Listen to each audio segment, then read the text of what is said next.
If you're always winning, then you don't really understand what it is to win. You got to take those losses. You got to take those hits. There's got to be the valleys, the peaks, the ups, the downs. In order for you to, when it does happen, you go, wow, qué rico. You know, this is what it's all about. And not only that, it's never about making it, guys. It's always about maintaining it. That's the toughest part.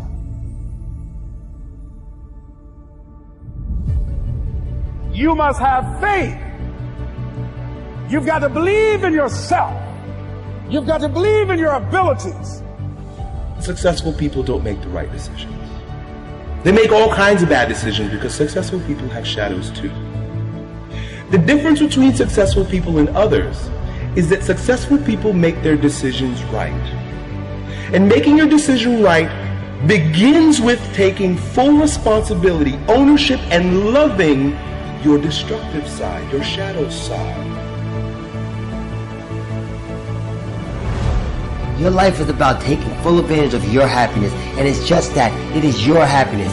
Stop compromising your life for other people. You've got to be on the lookout. At the end of every week, end of every month, you've got to check, make sure you're not spending major time on minor things. It's not what you get that makes you valuable. It's what you become.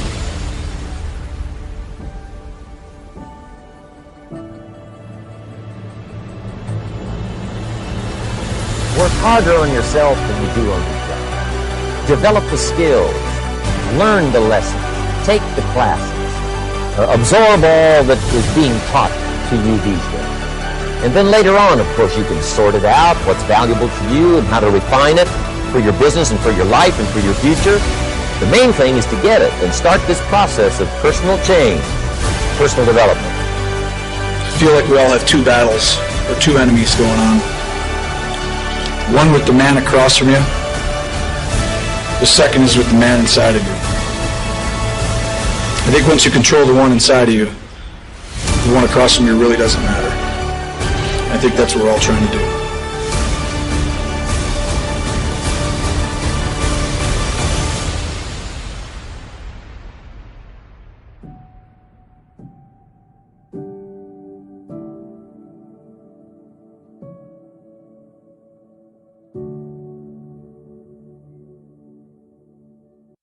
As Thomas Edison said, relentlessness and discontent are the first necessities of progress. You have nothing worthwhile in your life that you did not have to climb to get it. If you have that desire, if you cultivate that desire to learn, if you accept that you're in this big world that is far too big for you to understand every piece of it, but rather stay fresh, stay naive, stay hungry and foolish to really learn and grow.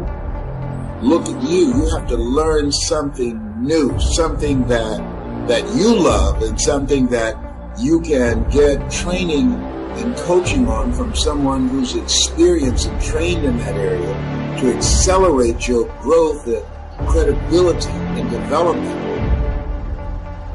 It says that if you wake up and you're a gazelle, you realize if you're going to survive as a gazelle, if you're going to survive, you must outrun the slowest gazelle. In your mind, you're thinking you got to outrun the fastest lion. That's not the truth. You just got to stay ahead of the slow gazelle. That's it.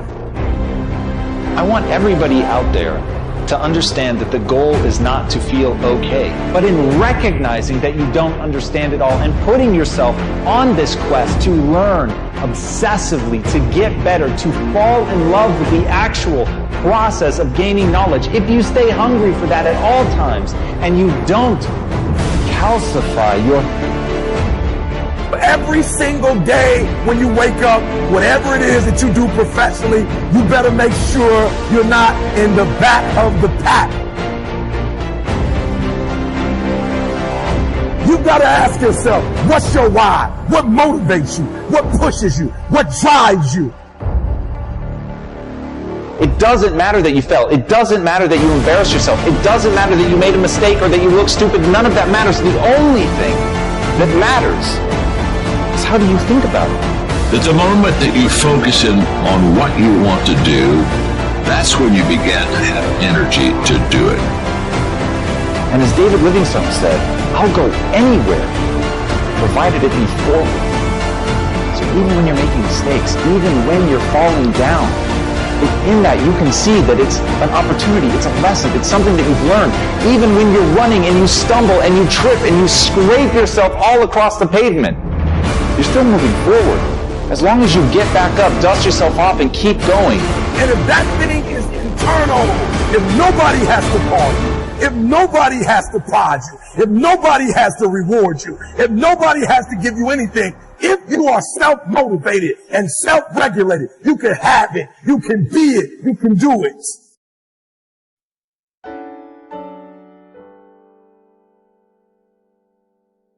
Ladies and gentlemen, boys and girls, what if you could accomplish in the world today if you weren't afraid?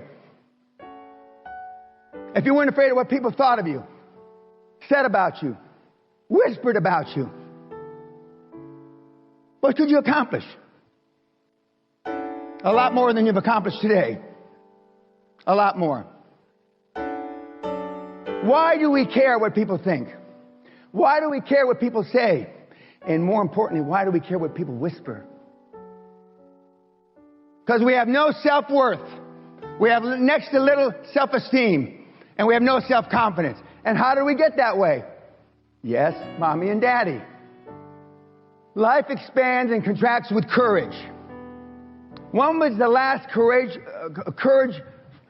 type thing that you did in your lifetime? Walk against a red light?